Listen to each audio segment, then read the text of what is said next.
Hello everyone, welcome to GGN. This is part 2 for this news report today. I'm going to continue here where I left off at the end of the last video. BBC to be urged to end news blackout on Palestinian hunger strikes. It says in a statement, the Innovative Minds campaign group said the demonstration will be held on the 7th of April to blast a broadcaster, BBC, for enforcing a reporting blackout on any coverage of the Palestinian prisoners who have been refusing food for months over the conditions of their detention by the Israeli regime. The rally, dubbed over 250 days of silence on plight of the Palestinian hunger strikers, as part of a series of protests outside the BBC. More than 4,500 Palestinian prisoners are held in Israeli prisons, many of them without charges or trial. Rights groups fear for hunger strikers in Bahrain. Says 13 pro-democracy activists were sentenced to 10 years in jail Tuesday in Bahrain over allegations they attacked police officers in the latest fallout from protests that rocked the country for more than 2 years. So you don't hear much of that. Also, this same thing with Myanmar. UN must match words with deeds on the Rohingya plight. The United Nations must translate its condemnations of the ongoing violence against the Muslims in Myanmar into concrete actions and impose sanctions against the country. They say these are statements from the UN acknowledging what is happening, condemning what is happening, but falling short of taking action about what's happening. UN's Ban Ki-moon, recommends putting 11,200 peacekeepers in Mali. He recommended as many as 11,200 UN peacekeepers and special counter-terrorist unit will be deployed to Mali to take over the fight against Islamic insurgents in the landlocked African nation, relieving France. French intervention in the Central African Republic, says here, extremely troubling. Analysis describes the French intervention in the Central African Republic as extremely troubling, asserting that it was neither wanted by the Africans nor blessed by the United Nations. This comes after France just sent some 350 troops to the Central African Republic to counter the illegal fighters who have taken control of this capital city. British troops arrive in Mali as French war goes on. Says they've arrived in Mali as the French-led war in the West African country rages on. 40 British soldiers, which are part of a team of 500 troops from the European countries, will help develop the Malians' army's infantry and artillery skills, they said on Wednesday. Men live in Guantanamo animal cages will never get trials. The Guantanamo Bay hunger strike has entered its 47th day with no end in sight, according to the prison's director of public affairs. 26 inmates are refusing food, with 8 detainees receiving enteral sustenance, basically by a feeding tube, kind of like in India where they force them to eat, where there's people that are starving. So it just goes to show you that's just them, the state, and that enforcing their will upon you. So it says here, this lieutenant colonel said the last time I saw my clients was between February 25th and March 8th. And he said he was shocked at the condition. They lost almost 40 pounds. And he says, I can imagine we're getting near to the end when something serious is going to happen. A woman that ran CIA's torture operations picked as clandestine service chief. The new head of the U.S. spy agency has appointed a woman involved in running the CIA's detention and torture program and destroying videotapes of the interrogation sessions as the chief of its clandestine service. The woman, the first female to head the CIA's clandestine service in the agency's history, is reportedly a veteran spy that remains undercover and cannot be named, has gotten the top job on an acting basis. From February of last year, a more peaceful world if women were in charge. The editor is Joseph Nye, a former U.S. assistant to Secretary of Defense, and professor at Harvard, and the author of The Future of Power.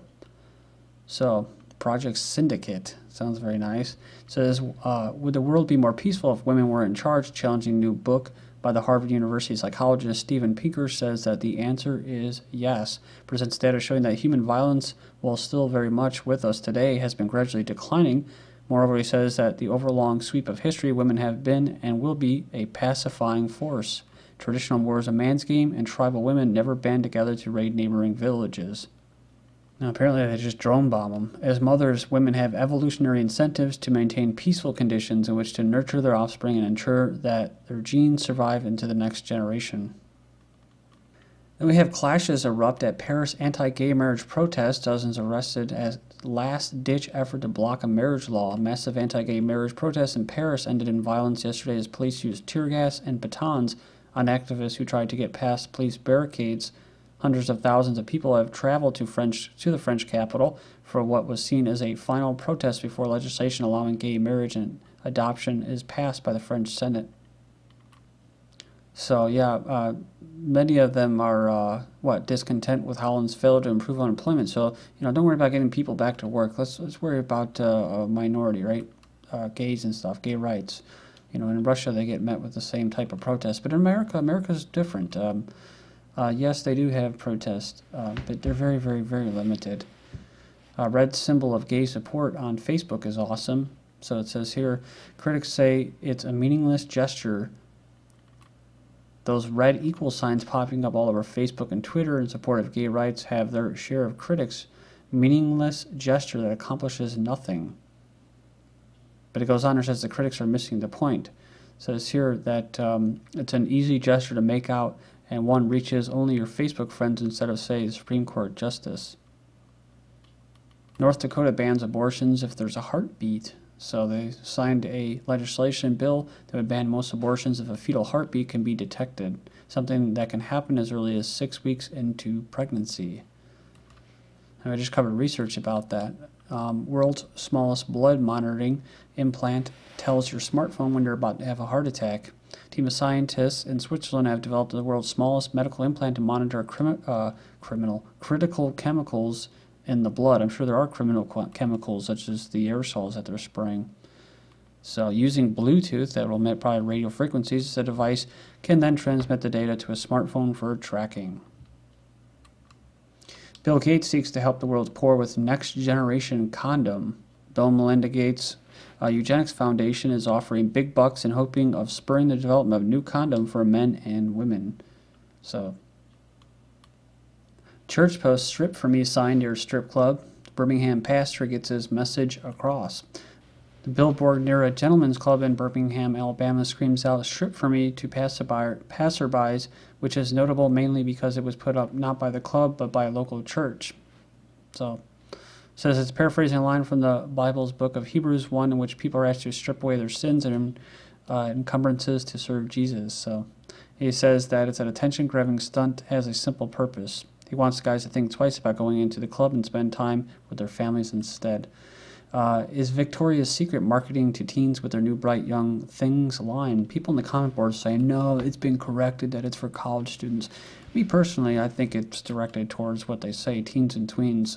You can try to kid yourself, but that's who they're marketing to as well. So it says, is this ad aimed at college-age women or high school girls? Probably both. It's you got to think about it from their perspective. It's cheap advertising to just hit all those different marketing demographic age groups. At first glance, the line looks like it's for college students with a focus on spring break beach essentials, but the new Bright Young Things line at Victoria's Secret is actually aimed at a much younger audience. They say teens and tweens. So it says here that parents are outraged by the spring break themed ads, pointing out that the models look really, really young and accusing the lingerie giant of sexualizing young girls. College-age women, on the other hand, are shocked that younger kids are interested in Victoria's Secret's products at all. I doubt that very much either. Victoria's Secret Pink is a brand for college-age women, the company said in a statement on Monday. Despite recent rumors, we have no plans to introduce a collection for younger women. So, it says here that would be fine if Victoria's Secret executive hadn't already said otherwise. I guess back in January at a conference, she said when somebody's 15 or 16 years old, what do they want to be? They want to be older, and they want to be cool like the girl in college. That's part of the magic of what we do at Pink. So it doesn't really matter whether it's targeting college students or not. The fact is that when most of these young girls grow up, I hate to say it, but the majority of them will be wearing this stuff, I Dare You and Wild, and feeling lucky on their underwear. I mean, that's just a fact. So like I said in yesterday's video, the damage has been done over generations. So, it's up to the parents. You can't ask for things to be banned or complain to Victoria's Secret. They're not going to tell you the truth. Student loan write-offs hit $3 billion in first 2 months of the year.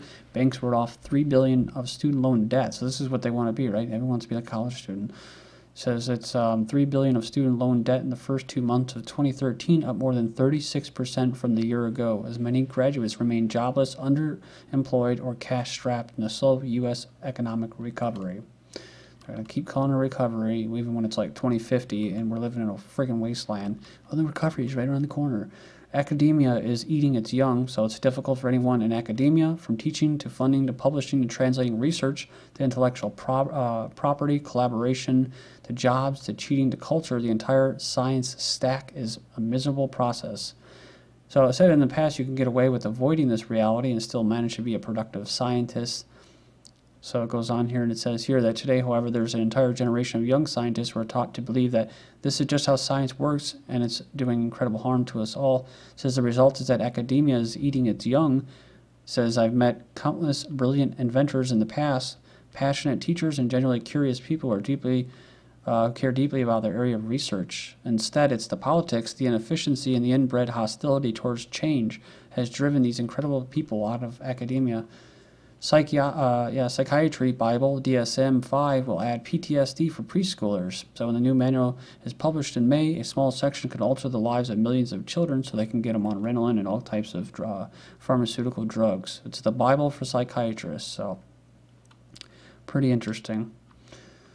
PTSD for kindergartners. Greenland ice melt overestimated due to satellite data algorithm issue. So here we go again with the algorithm issue. That's what it was. It was an algorithm. The melt extent algorithm used by Greenland's ice sheet today has been overestimating the ice melt, and as a result, daily images posted on this site in February and March may have indicated melt where none occurred. Even though I've covered articles in the last 6 months about how the South Pole, Antarctica basically is growing, that they keep talking about the Arctic and the North Pole, right? How it's melting. Scientists, long winter in the U.S., the result of melting Arctic ice caps. So you can't make this stuff up, seriously.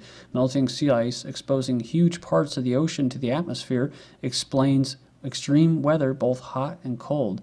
Climate scientists, basically alarmists, have linked the massive snowstorms and bitter spring weather now being experienced across Britain and large parts of Europe and North America to the dramatic loss of Arctic sea ice. So again, if we are heading into ice age, they're not helping. They're not helping anybody by spraying aerosols and warming and heating and create a microwave greenhouse effect with all these chemicals and aerosols and harping of the ionosphere. They're not helping people get acclimated to this change. Speaking of polar bears, they're actually blaming them. So as earthworms are blamed for global warming, ecologists suggest killing polar bears. Already having to suffer its identity being abused by global warming alarmists as a symbol of man-made climate change, now the polar bears have to be or fear of being euthanized by overzealous conservationists. So it says here, a controlled reduction of population size through harvest might be necessary to ensure both human safety and a viable but smaller polar bear population as a result of declining habitat.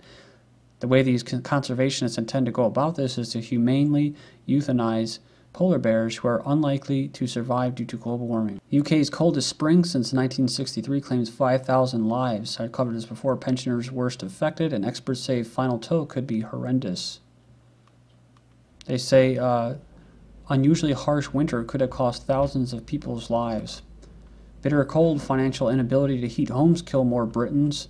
Says Britain's cold snap is soared by more than 2,500 as far as the death toll this year compared with past years as people struggle to keep their homes warm. Scientists warn of ice age, cites new peer-reviewed Russian study. Says, mentioning the lethal 100-year record-smashing spring cold and snow spreading across Europe over the past month has for the most part been avoided like the plague by Germany's mainstream media. So it goes on here, the record cold and frost has killed thousands and cost billions. One scientist stunned the rest of German mainstream media with a piece titled "Scientists Warn of Ice Age." Russian scientists are finding that solar activity is weakening considerably to an extent that was last seen several hundred years ago, the Little Ice Age, according to scientists. I've heard this before about Oregon, about how they could be having like big tsunamis hit. A 26-foot tsunami could hit California. Study looks at Cascadia subduction zone. An 8.0 or 9.0 magnitude earthquake would trigger tsunami in Northern California, Oregon, part of Washington. And this is going to happen. The last occurred in 1700. So EPA says 55% of U.S. streams, rivers in bad shape. So good job, EPA. You did a good job protecting them. Survey finds just a fifth of waterways in good health. So you know all of the fish and all the habitat are too. As the number of dead pigs in China passes 16,000, now 1,000 dead ducks are pulled from the Chinese river. I remember covering it maybe a year or two ago about basically these barrels, bunch of barrels of benzene floating down the river from China into Russia, saying, "Here you go, Russians, Merry Christmas." Thank you.